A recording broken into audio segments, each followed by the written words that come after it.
I wanted to welcome you to another edition of Psalm Days.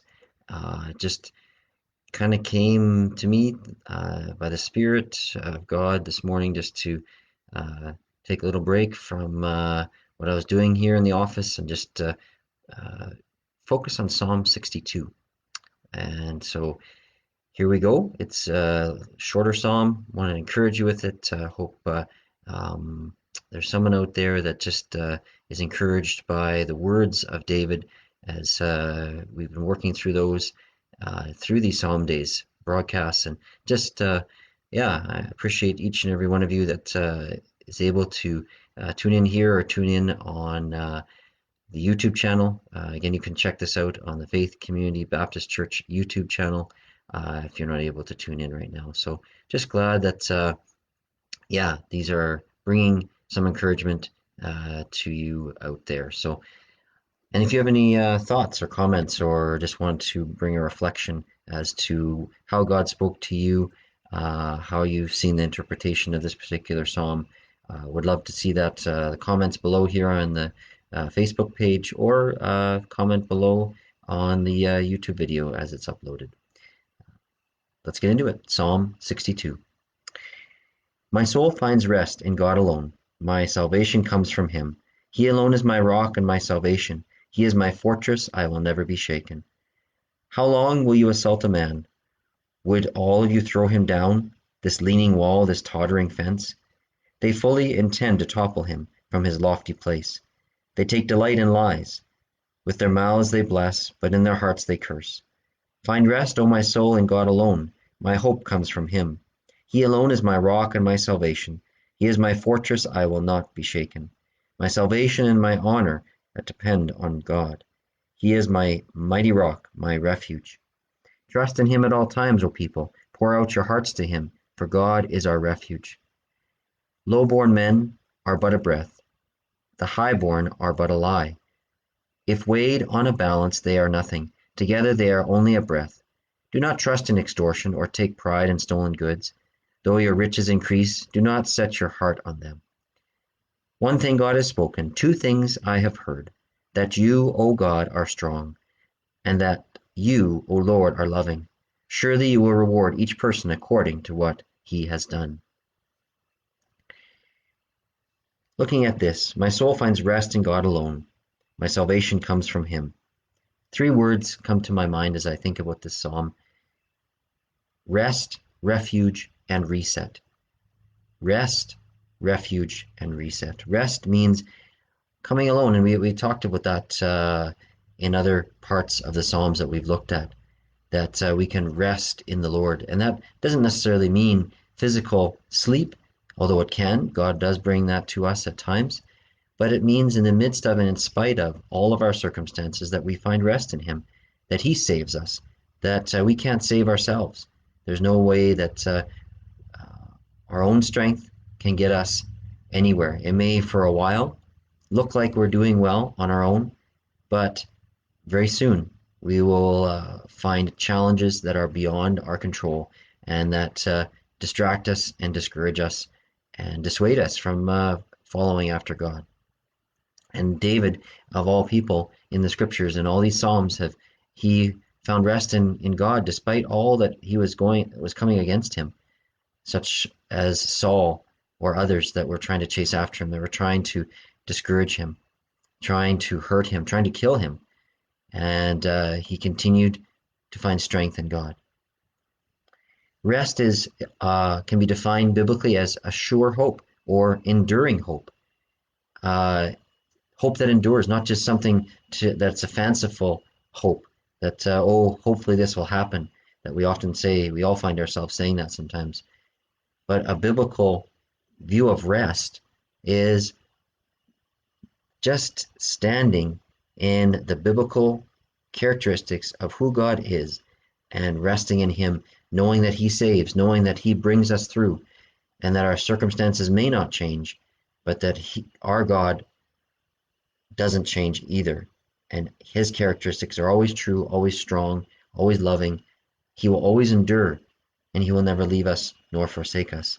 And so that is a sure and enduring hope for us. So my soul finds rest in God alone. My salvation is from him.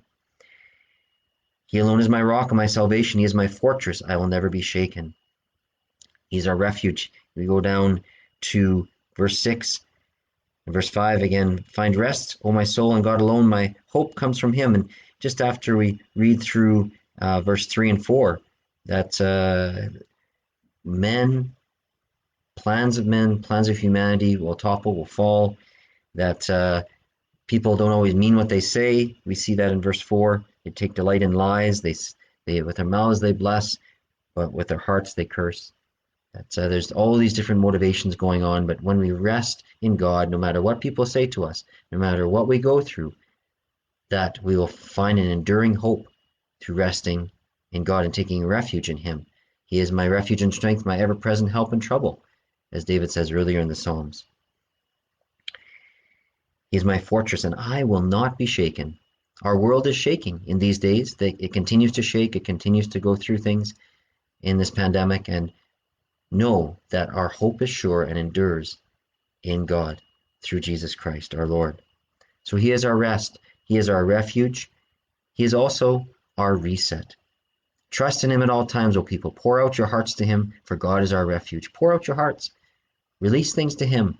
I was just talking to someone earlier this week that was talking about that we can just be real with God because he knows our thoughts. He knows the intentions of our heart. Just be real with him. If you need to cry into a pillow to God, do it. It really does bring relief and help. And just cry out to him, just as David is crying out to him here. And maybe you need to write it out. Maybe you need to journal. Do what you need to do as you pour out your heart to him. And that will bring rest and assurance and hope as we pour out our brokenness, our frustrations, our confusions to him. And trust in him at all times. Don't ever let your trust waver in God. We can bring to him our questions, and in our questioning, may our trust not be wavering. We can still question without having a distrust there. And so, because we have that enduring rest and hope, we can find refuge in him and still talk to him and be real and transparent and vulnerable with him. So trust in him at all times. And then David goes on in verses 9 and 10 just to give us that reset, that perspective, that do not trust in extortion, that people who are either low-born or high-born, whether you're rich or poor, whether you're healthy or not, all of our lives are but a breath. As Solomon says in Ecclesiastes, everything is hevel, a breath, a vapor. And so we need to take perspective in that, and that God can give us that reset, that when we get consumed by the here and now, know that life is short and that we can trust in him and not trust in riches, not trust in extortion or stolen goods or anything. Don't set your heart on them. As Jesus said, the love of money, where your treasure is, where your treasure is, there your heart will be also. And the love of money, as Paul says, is the root of all evil. Finally, we see David coming around in the last two verses of Psalm 62. One thing God has spoken, two things I have heard, that you, O God, are strong, and that you, O Lord, are loving. God is strong and loving. He takes, when we feel weak, he is strong. We can find strength in God in our physical and emotional weaknesses.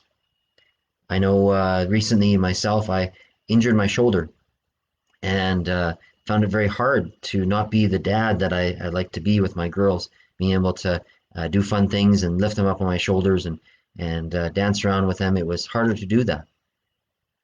But through prayer and through proper medical attention, my shoulder has healed in a lot of ways and it has strengthened.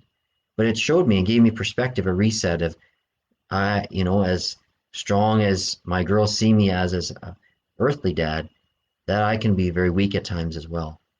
But knowing, as I see this here, spoken by David, that God is strong and that he is loving at all times, that God is never weak, but he is with the weak. God is never unloving. He never withholds his love, but that he wants to pour it out, and that it's our sin and our bad choices and our things that get in the way of us receiving that full strength and that full love that He wants to pour out on us and help us to get through the circumstances of our lives. Finally, he says, "Oh, you, O Lord, are loving. Surely you will reward each person according to what he has done." That again, we will be held accountable, but know that as we trust in Him, as we give our lives over to Him, as we rest in that enduring hope and take refuge in Him, finding strength in Him, He will help us to continue to reset our minds and our hearts toward Him as we follow after Him. So I encourage you with that. May you find rest, refuge, and reset in the Lord in these days. Be encouraged, and praying for each and every one of you. Have a wonderful day.